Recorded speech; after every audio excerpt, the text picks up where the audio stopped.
I am David Andrew Weeb. It's a little bit of inside baseball. I don't want to dwell. I don't want to spend a lot of time on context, but I think we're all going to benefit from it. So let's talk about how we got here.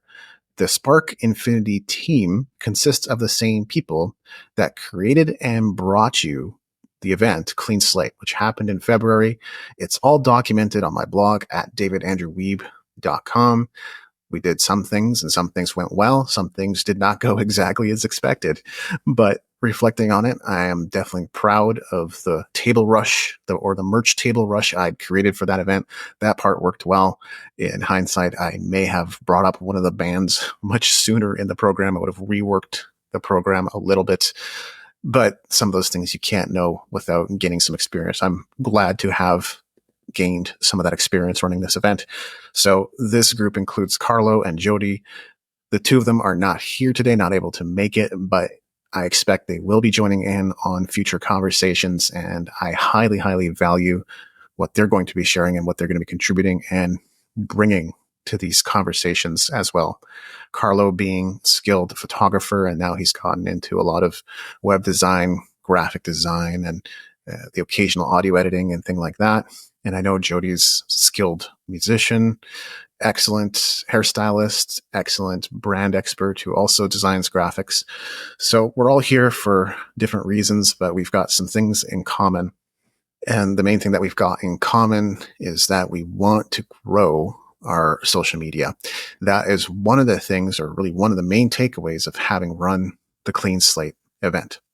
Yeah, so we decided to start taking social media a little more seriously. And we watched a presentation by Peng Joon.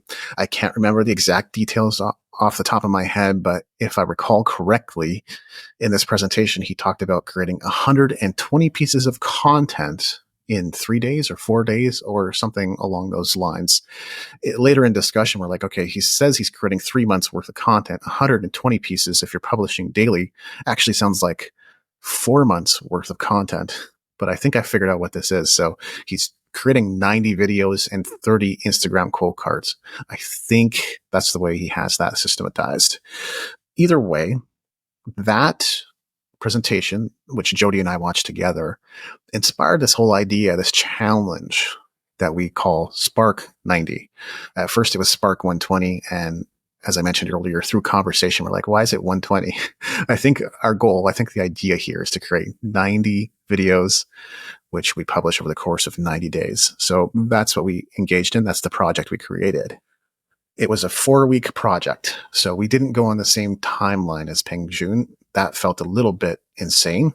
But we decided, hey, over the course of the 4 weeks, we can plan the content, we can film the content, we can edit the content, and be prepared to publish the content. So the idea was to make 90 videos in 4 weeks. Now, everyone got different results during those 4 weeks.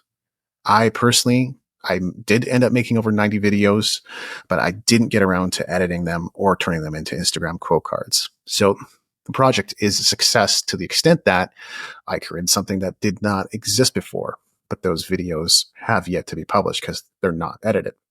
So Carlo had different results. Jody had different results. I think they were both thinking about maybe it could be a Spark 30 thing. Maybe it could be a Spark 10 thing.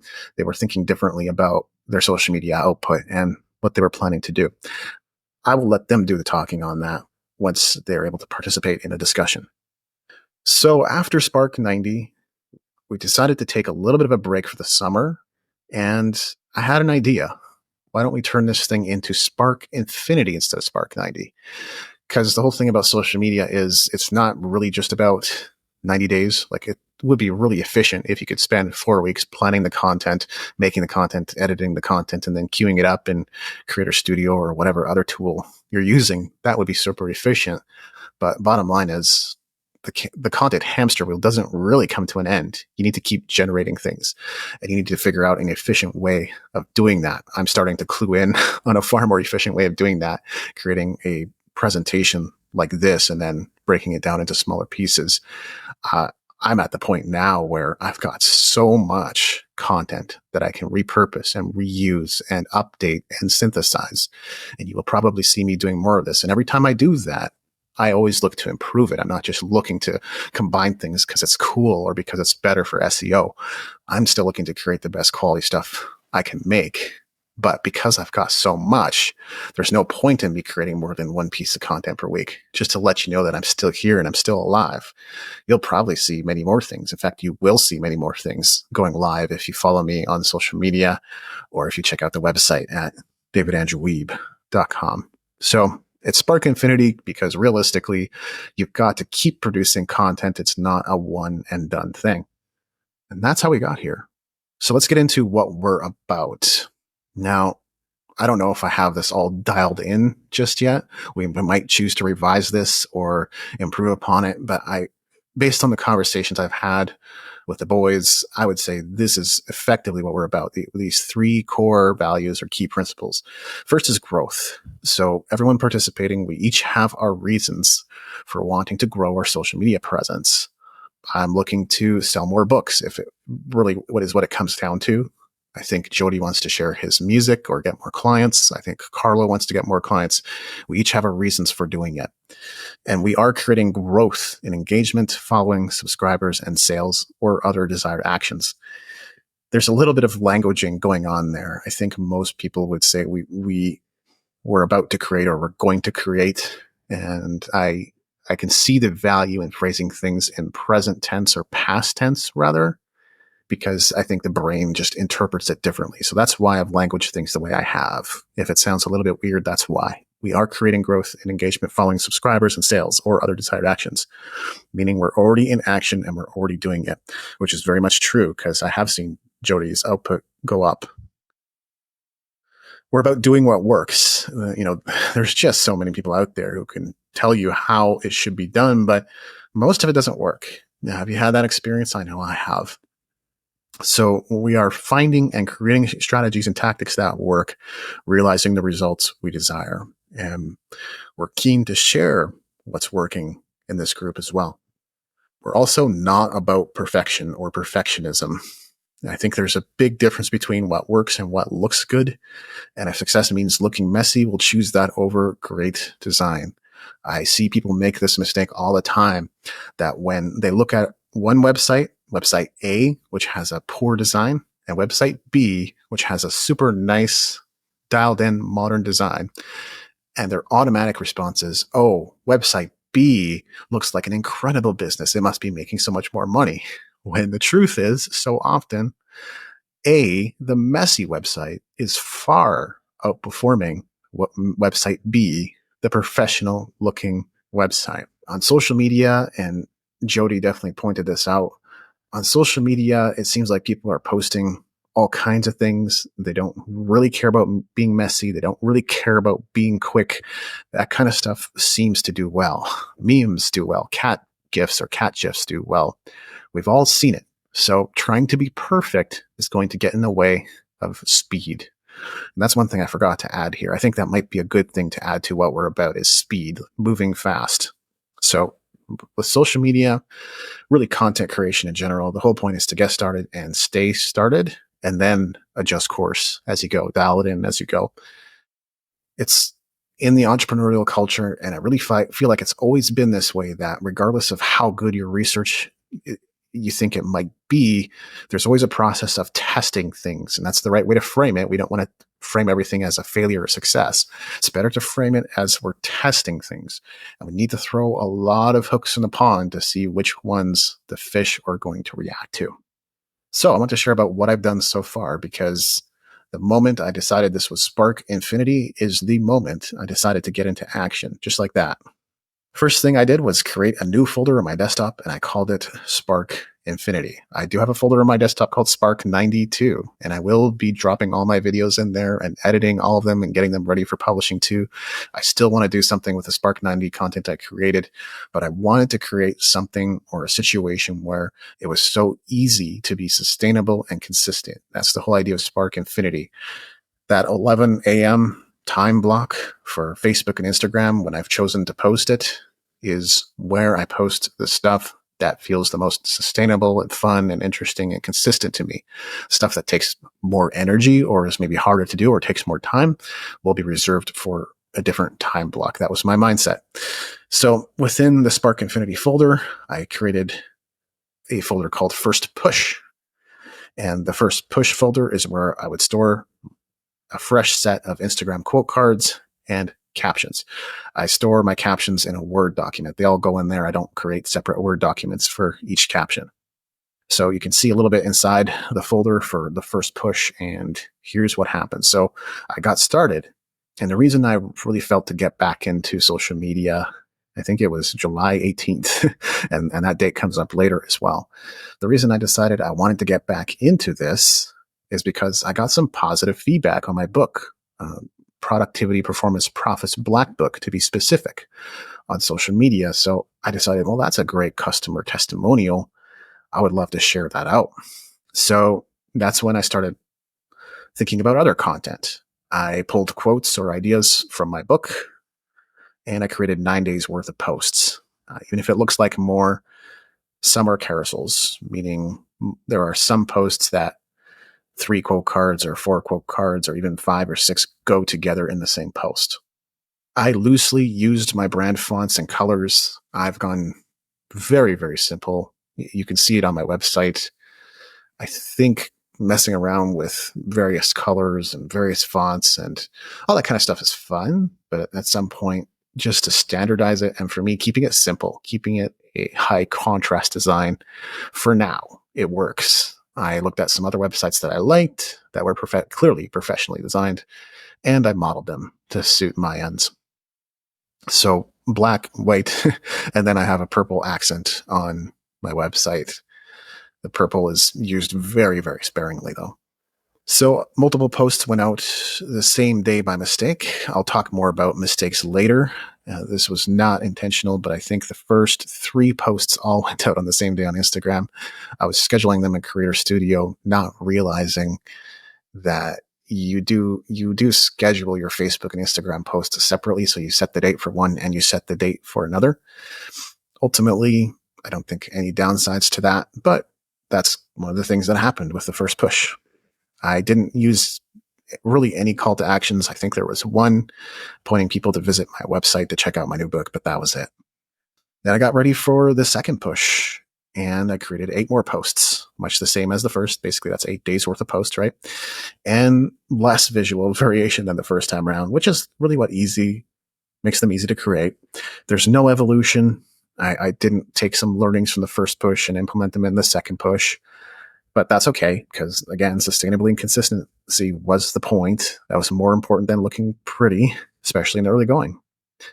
I got my third push going. So I created 10 more posts this time. And I started working my book cover into the rotation. So if a quote or an insight or an idea was posted, I wanted people to know where it was from.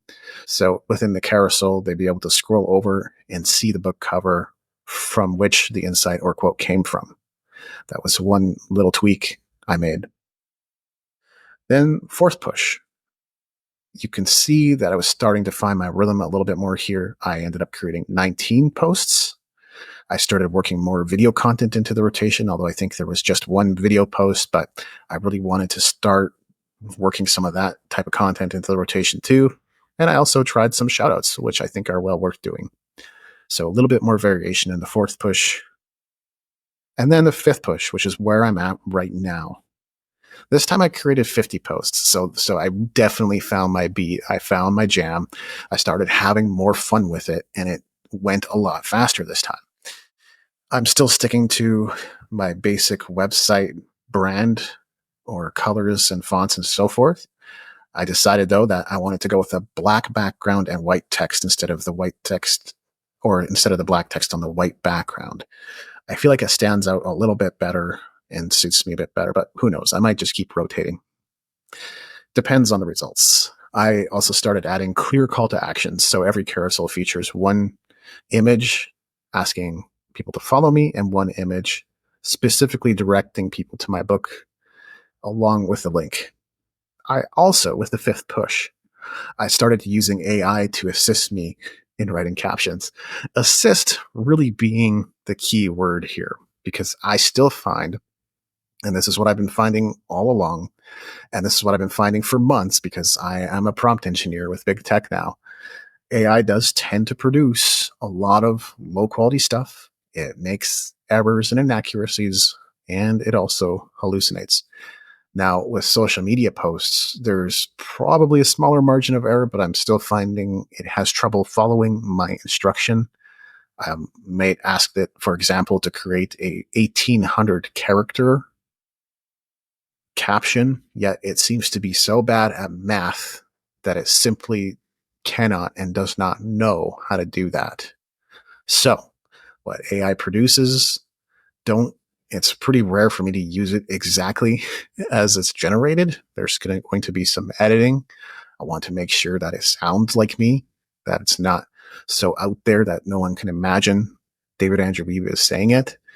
And just based on the fact that it tends to produce content that's above the character limit on Instagram captions, trim it down as well. In the future, I might talk about the tool I'm using to generate those captions, but not today. So with the fifth push, I'm only on day 3, and this content is still being rolled out.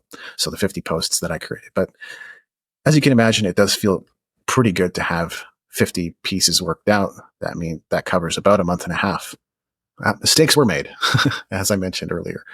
And here are some of the mistakes that have been made along the way. One that's not even mentioned here is some of my posts use the wrong font. Not like you would care that much, not like you may not even notice, but some of my posts do use the wrong font. Some posts were published at the wrong time. We talked about that. Some carousels went out in the wrong order. So I think there was one case specifically where I wanted my website address to show before my book, or maybe my book to show before my website address. And either way, they got mixed up.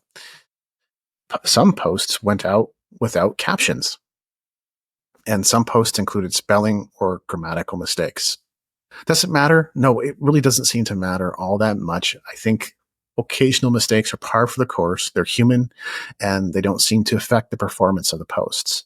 Posts containing mistakes sometimes get more engagement, and fundamentally, Spark Infinity doesn't believe in perfectionism, so we're not that worried about it. It's okay to be messy. Being messy might and probably does work in your favor.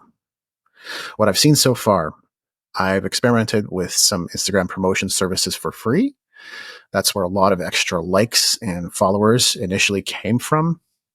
There were people that let me try their service for a week or a couple of weeks or a day. So I said, why not? But the offers kept coming. And finally, I decided, because there was one person specifically that seemed to deliver some pretty cool results, I began experimenting with paid promotion. This has played heavily into the results I've gotten so far. I might only be getting 5 to 10 likes per post if I wasn't using any paid promotion, which would really be the status quo. At this point, I still don't know what's going to work best. Random followers probably aren't going to help me that much. The more relevant they are, the more targeted they are, the better. But I'm doing the best I can to produce content that's targeted to attract the people I'm looking for.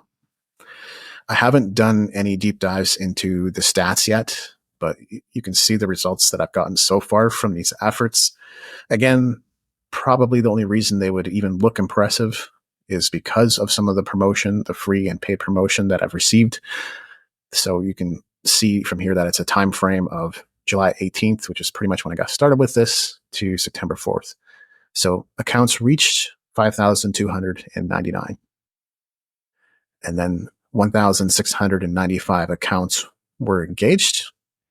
And in that time, I'm getting a bunch more followers right now, but initially it was right around August 9th, August 8th or something like that, where I saw a huge boost in followers. And that's when I decided to go with a specific Instagram promotion service. I've basically seen an overall increase of 298 followers.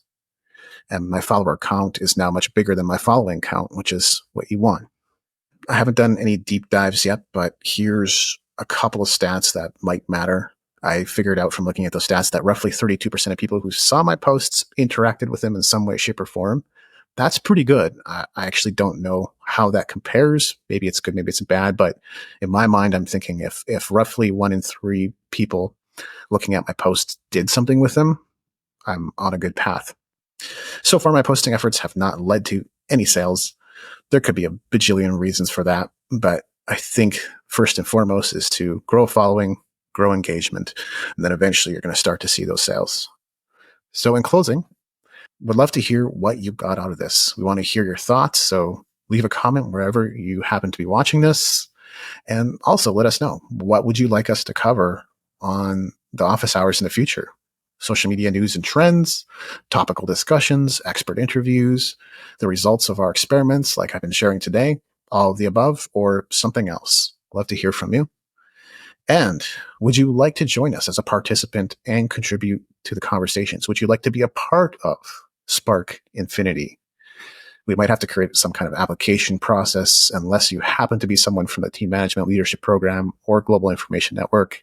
However, if you're interested in applying and being held accountable and actually doing something with social media, we'd love to hear about it. So let us know in the comments. Don't forget to follow me on Instagram, especially if you want to keep up with this journey. My username is @DavidAndrewWeeb.